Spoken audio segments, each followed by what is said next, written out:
Welcome back sa ating channel mga kadiyo.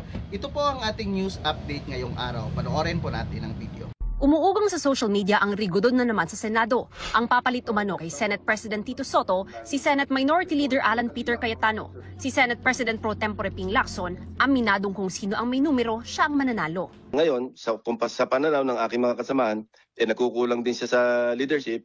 Laging ganyan naman sa Senate. Kung sino yung merong majority, kung sino yung merong 13, at least 13, pwedeng tanggalin yung nakaupo at palitan ng kung sino man yung merong 13. Si Senador Win Gatchalian itinangging may galaw para palitan si Senate President Soto.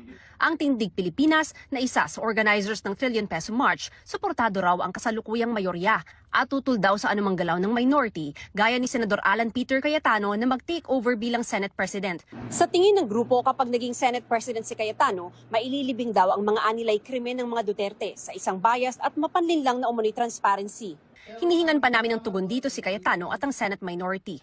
Pero sa isang Facebook post, may ibang leadership change na mungkahi si Cayetano.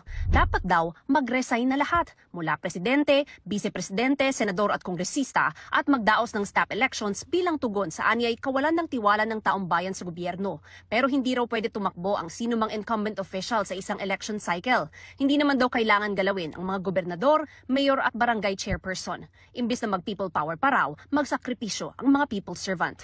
Wala pang pahayag ang Malacanang, Kongreso at Office of the Vice President kaugnay rito.